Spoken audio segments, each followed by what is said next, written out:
shortage of material these days, including the issue that we're going to talk about tonight. And we have two magnificent gentlemen with which to do it. But first, a couple of things just to get our heads right in the big picture. First, if you'll join me in rising for a pledge to both of our flags. I pledge allegiance to the flag of the United States of America and to the republic for which it stands, one nation under God, indivisible, with liberty and justice for all. And to the Texas flag. Honor the Texas flag. I pledge allegiance to thee, Texas, one state under God, one and indivisible. Absolutely, thank you. It is wonderful to see some actual students and staff at SMU on a day when virtually all of them have been deployed to Irving to plant seismograph probes. My studio is in Irving, so if you hear things rattling off the walls tomorrow, it'll either be because the topics are hot or because we've had another earthquake day. But very seriously as we begin, on a day in which we gather at an event like this to embrace some of our rights and our freedoms and our liberties, we have elections to elect good people like this. Within our legislative bodies, we have elections to elect speakers and other officials. I'm sure you caught this morning that this was a day when there was an attempt to stifle free speech with gunfire. And look what happened. I know some people died, but there was a manhunt. We know who these people are. And from Paris, France to Paris, Texas, and across Europe and across America, people stood this hashtag, Je suis Charlie, I am Charlie, the magazine that dared to offer up some satire that didn't exactly go over well in the radical Muslim community. As North Korea tried to do sometime before, and as some folks will try to do, what those of us who love freedom have to do is make it clear that we will not be cowed into submission, that we will not be told what kind of satire to do, we will not be told what kind of movies to release, we will not be told how to act in order to pander to extremists. And what happened today is we got a reminder that liberties must be fought for or they will be lost. So a moment of prayer, just God bless those whose lives were lost, and God bless free societies like ours where we can do things like this. It is a joy to welcome, beginning his second term out of District 114, the Honorable Jason Villalba.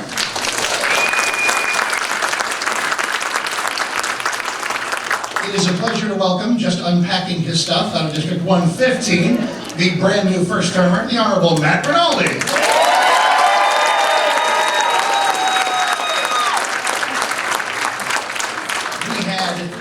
When we were setting this all up, are there debates and there are rules? I said, let's conduct it like the show, which may be a frightening concept. There'll be no calls or commercials, which is fine. But the bottom line is we're just going to kind of even it out, let these guys have equal chunks of time. But we said, let's absolutely have a good solid timed 2 minutes for opening statements and closing statements. And we flipped coins for that.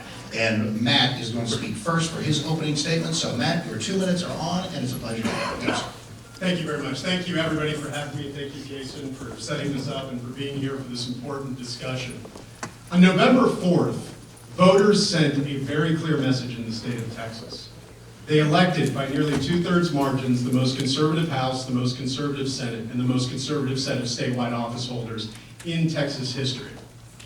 That they sent a mandate to us. Voters deserve the limited government, constitutional, conservative government that they voted for. And there's one impediment to that. It isn't the Senate, it isn't our statewide office holders, it's the Texas House. Scott Turner wants to change that as Speaker of the House. He wants to let us vote on the conservative legislation that Republicans campaigned on. And I don't really think there's much difference in what we feel the debate is. Scott Turner will allow conservative legislation to come to the floor. Speaker Strauss will kill it. Scott Turner will empower conservatives. A Strauss-led House will empower Democrats. How do we know this? We know this from the statements of the candidates themselves. We know it from the identities of the people supporting them and the statements made by the people supporting them. And we know it from history and how the House has been run in the past. I'm sorry. Listen, the issues, there isn't any difference between us, I think, as to what's going to happen in a Strauss-led House and in a Turner-led House. Eddie Lucio, a Democrat, said in support of Joe Strauss, Democrats are vastly outnumbered. Only Joe Strauss will give us a voice. My colleague this summer, Representative Villalba, said this year the Senate this session will be the most conservative, pass the most conservative legislation in Texas history. About 30 seconds. And much of that legislation will die in the Strauss-led House. Ross Ramsey from the Texas Tribune said that if there's a change in speaker, the House might pass more conservative legislation. I agree with all of them, and that's why I support Scott Turner for Texas House. Jason. Well, thank you first for Mark for being here. I mean, you're the draw. I mean, we're just sort of silent guys here. Well, the radio's about me here today. So thank you, Representative-elect Rinaldi, for coming together and having this great conversation. I just saw one of my good friends, Representative Stickney, in the House, y'all. So John's here. I'm sure he's going to be supportive of me tonight. Based on the applause lines, I'm pretty sure I'm outnumbered here tonight. But I just want to say thank you for coming out and hearing the conversation we're going to have tonight. You know, look, I am the first to admit that most of what Representative Rinaldi is correct. What Rinaldi says is correct. We did move to the right on November the 4th. We have seen a much more strident and conservative Senate come together. I think we've seen it in the statewide office holders that we're going to have. And I think that's healthy. That's what the people have spoken to us and said that they want. And I think we're going to try to deliver on that. My issue with this debate and this conversation really is about the misinformation that's been spread about Speaker Strauss. Look, Representative Turner is a wonderful man. I've spent time with him. He has given wonderful comments on the floor about a number of issues. He is a devout, godly, conservative speaker, a person who is as a friend of mine. But I don't believe he's prepared yet to take the reins of the House. More importantly, I think that the information that you may have received at this point may not be accurate. You know, I'm an old football player by trade, and I'm watching these Dallas Cowboys every weekend, and I'm pretty excited about what I'm seeing from these Cowboys. But I know when I was a football player that what was important was not what the referee said or what I told my coach I did or what even the coach said. What was important was that after those football games, in order for us to be more prepared for the next week, we would go back and look at the tape. We would look at that game film to determine what exactly it was that we did right and what we did wrong. About 30 seconds, Jason. Tonight, we are going to hear about the tape from Speaker Strauss. Now, you've heard that he's not a conservative, that he doesn't put bills on the floor that you like, and he's not doing the things in the pro-life community would want. But I think if you look consistently at the facts, and we'll talk about the facts tonight, and if you look at that tape, if you go to the game film, you will find that Speaker Strauss is a conservative, he is transparent, he is pragmatic, he is Reagan-esque. What am I?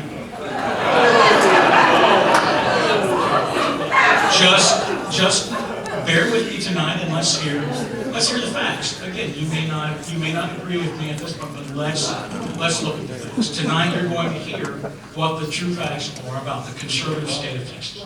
Let's have a hashtag. We've established one. It's one I sort of used in preparing for this, and that's @TXSpeakerDebate, @TXSpeakerDebate. Weigh in and probably direct some snarkier things to that. Right? I love all people. I love public reaction. Speaking of people who are here, the Honorable Stephanie Carter, who served well from 102 from 2010 to 2014.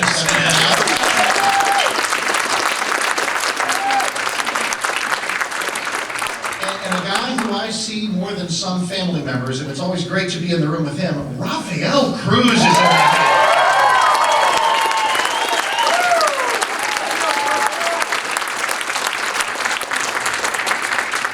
Love to the family there. All right, then let it pivot back to Matt, and we're going to start broad and then get specific. The first thing that I want to know is give me a couple of really desirable things that will happen if your preferred speaker prevails, that will not happen if he does not. If you look, we had almost unanimity in the issues on which Republicans campaigned in the last elections. They campaigned in favor of a tighter constitutional spending cap that's tied to inflation plus population growth instead of GDP, which is very important because if you think about it, If Texas ever turns blue, such a spending cap would render Democrats practically incapable of growing the size of government. If paired with another one of our governor's policies requiring a 2/3 majority in order to bust the spending cap, elimination of the franchise tax, illegal immigration reform, stricter limits on illegal immigration, border security, life issues, Second Amendment, issue after issue, everything they campaigned on would come to the floor of the House for a vote. That's what would happen if Scott Turner were elected Speaker. Every issue you heard about in the campaign, that every Republican campaigned on, would come to the floor of the House for a vote. And I venture to tell you, most of them would pass. But with Strauss as Speaker, we've seen in the past that these issues have not come to the floor. They've been killed in committee, most notably the Calendars Committee, the State Affairs Committee, by his leadership team. That has been the problem with the Strauss-led House. That's what would change with a Scott Turner-led House. Jason, feel free to weigh in.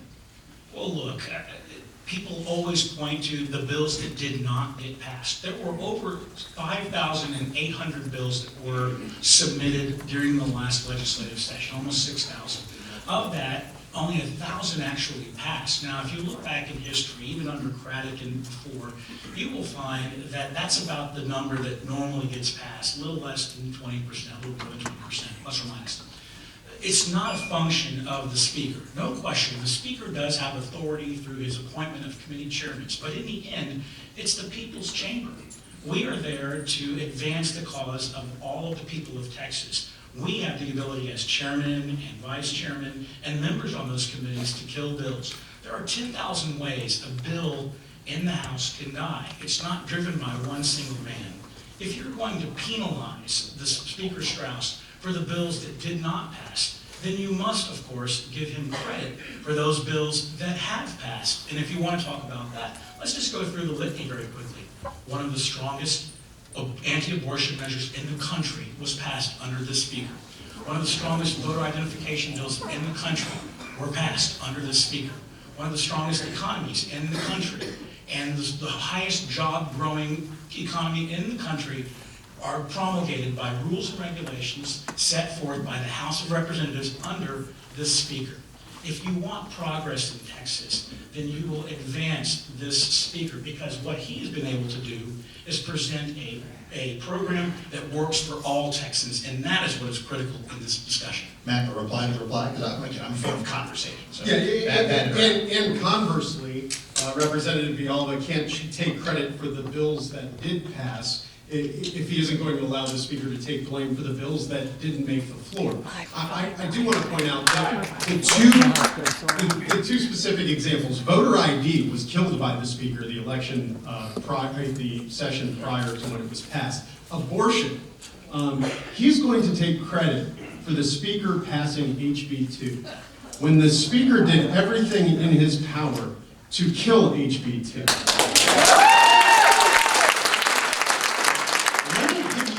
Specifics. It wasn't brought up for a vote during the regular session. In the first special session, everybody remembers, on June 21st, when the bill was in the House, we knew that the Democrats were planning a filibuster and could only do it if they had one day. So look it up. The video is on the internet. June 21st, 10 o'clock session, 6 minutes long. Van Taylor, Representative Taylor, comes up to the mic and says, point of parliamentary procedure. Why are we not meeting tomorrow? Why are we jeopardizing this pro-life bill? And the answer from the Speaker was, we're not meeting tomorrow because we're not scheduled to meet tomorrow. That one day caused that filibuster that killed the bill in special session, and the second special session, the bill was passed because Governor Perry was adamant about getting it.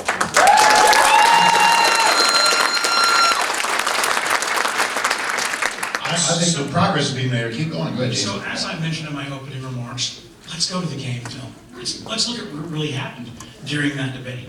A couple of things. One, everyone knows that the regular session, the Senate is under the 2/3 rule.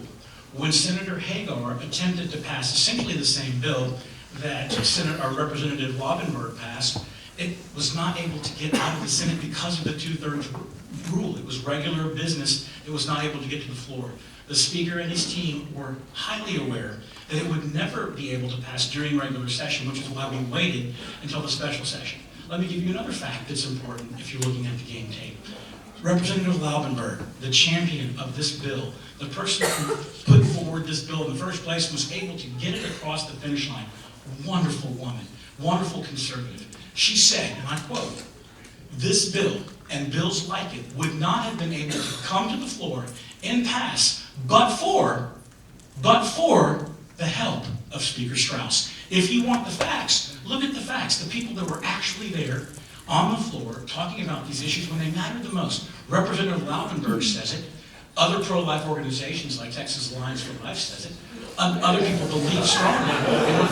You can denigrate with your laughter about what they do, but they advance the cause. In the end, we are sent to Austin to make a difference, and we are protecting lives of the unborn in Texas because of what the Speaker has been able to do. We can talk about rhetoric all day long, but in the end, you're after results. My constituents are after results, and the results are that now we have a bill that prohibits abortion after 20 weeks. And before Speaker Strauss, we did not.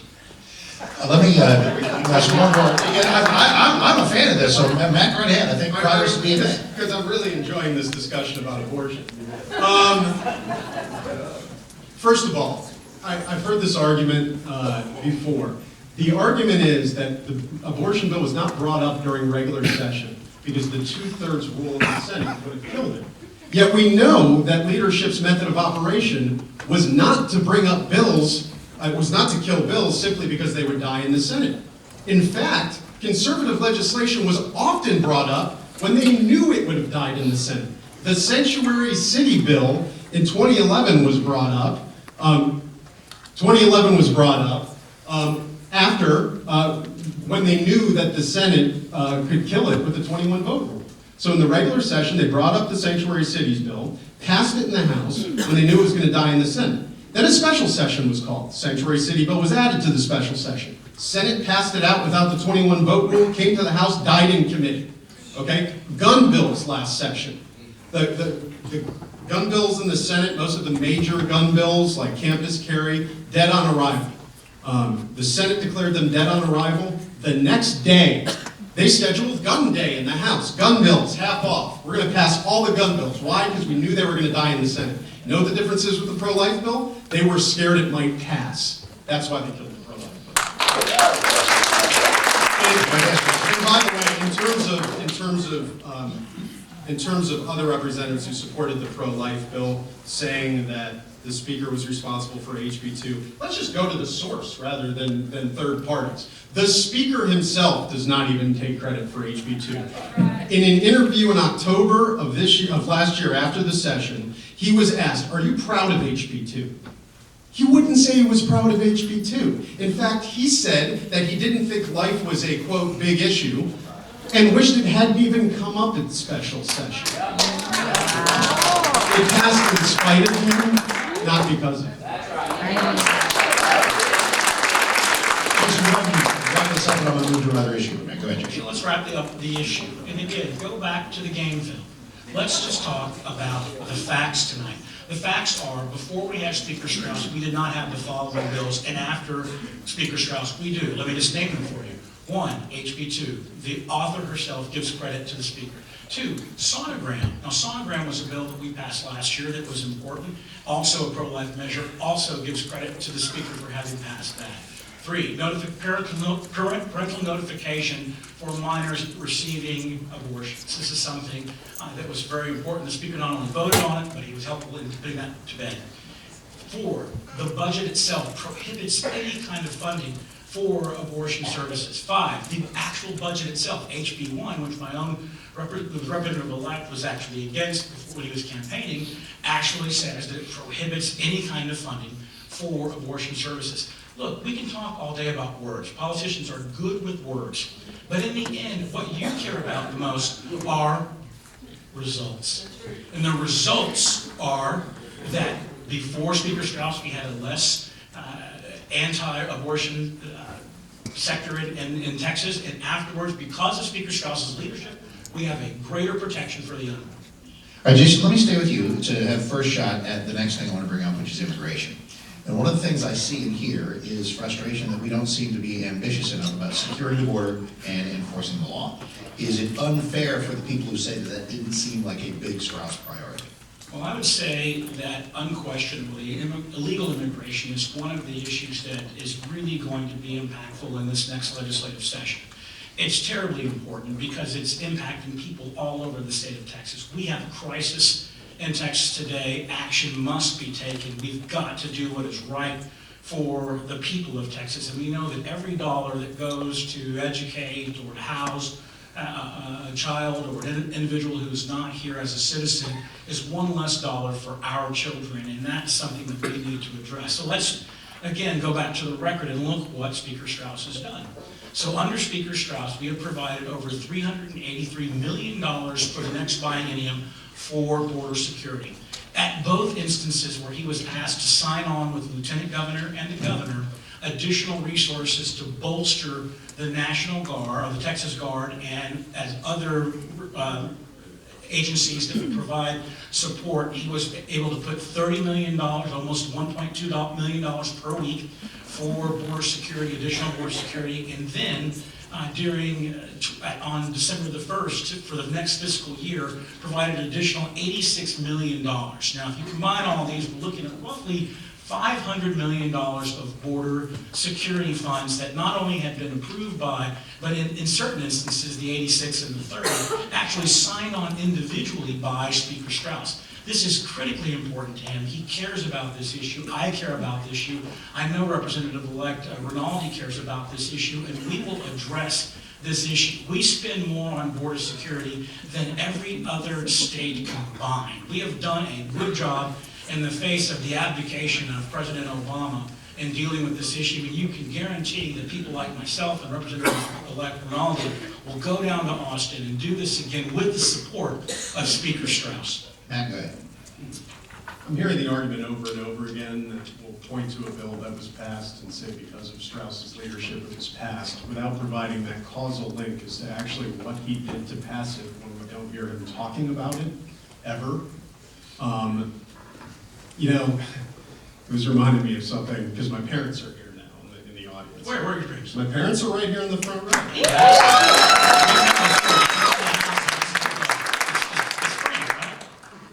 Dan, it's good to see you, Dan. We were talking the other day, you know, because when I was a kid, my mother could not get me to clean my room, ever. When I was like 10 years old. And I used to make every excuse in the book as to why I could not clean my room. I would hide, I would leave the house, I would come up with anything possible. Eventually, they put enough pressure on me, by threatening to punish me usually, I would clean the room. My mom's sitting right there. You can ask her afterwards. I don't think she'd say I exhibited great leadership in getting my room clean. Corley's probably a better representative of whether I can clean the room now. Likewise, just because the speaker caves the public pressure on an issue, intense public pressure, one of the most conservative states in the country on certain issues, doesn't mean that he took a leadership role. Including, in fact, most of the time, he doesn't talk about these issues. Representative Villalba's used the same terms in describing him that he has used himself. He's a pass the budget and go home kind of guy. In other words, those conservative issues that you care about, like immigration, Second Amendment rights, life, he does not. Those are just things you talk about in the campaign. That's right. And when you enter that Capitol dome, we don't really do it. In other words, those are things said to trick you to walk for us. Right. And I don't believe that, and Scott Turner doesn't believe that. In fact, okay, so let's talk about immigration specifically.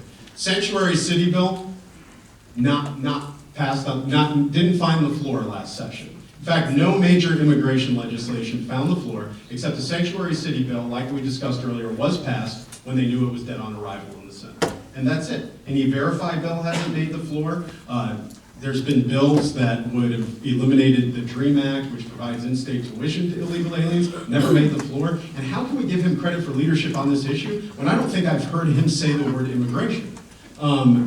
We can't give him credit for taking leadership on an issue that he hasn't taken leadership on himself.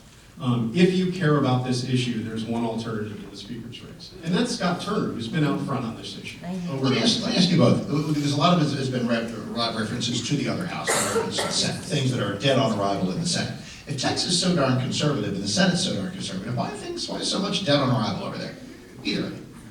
Well, I believe it's largely a function of the procedures that are set in place by the Senate. I mean, they do have the 2/3 rule. Until this year, we didn't have the tenor of the senators that we have now. I mean, with 9 new faces in the Senate, all of whom derive from the Tea Party caucus, if you will, I think you're going to see a much more conservative.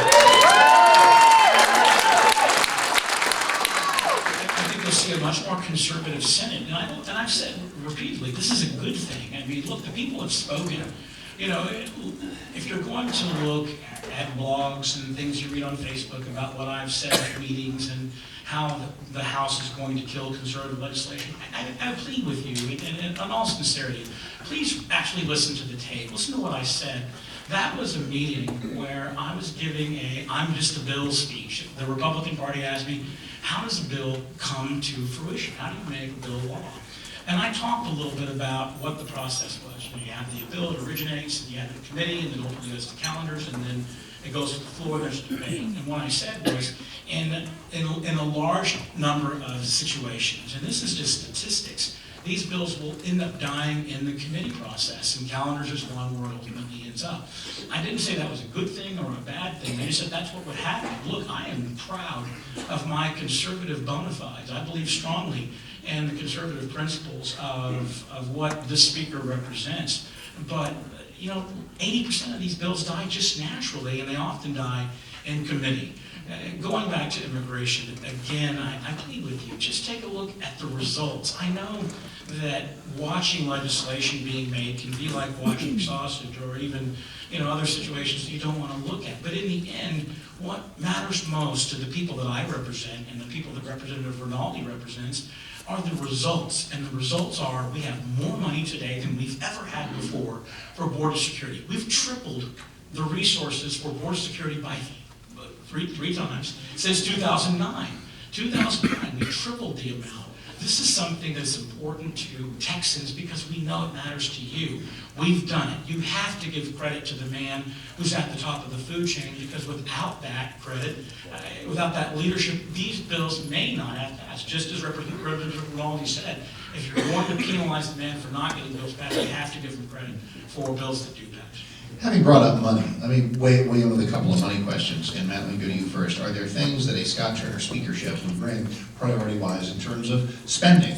I mean, we have even everybody in the room largely conservative, but man, there's some things we probably have to find some more money for, like transportation. Where does that come from? Do you perceive, I'll have the same question for Jason afterward, a philosophical difference in spending and spending priorities between a Speaker Turner and a Speaker Strauss? Well, sure, I do. I think both Speaker Strauss and Scott Turner say that they want to prioritize the important parts of the budget, which is transportation, education, and water.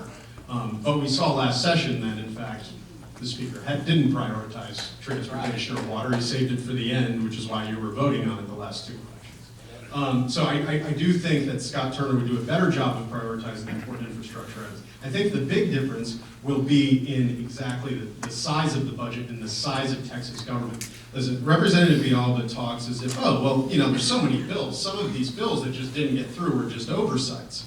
Well, we're not talking about oversights. We're talking about items on the budget like a constitutional amendment restricting growth in spending to inflation plus population growth every year. A 2/3 vote to bust the spending cap, eliminating the franchise tax, 4/5 votes to raise taxes. This is stuff that was at the top of Governor Perry's budget compact. This is the top of our platform. These are the top 5 items in spending. You don't just forget it. That's like leaving your car somewhere and just forget it. I mean, you don't forget something like that. So what will a Turner speakership do? I think you'll see a budget that's more fiscally responsible. I think you'll see these budget constraints getting through. And in fact, we can look at historical evidence from last session. We did have a budget that, well, at least appropriations last session that increased 26% over the previous session.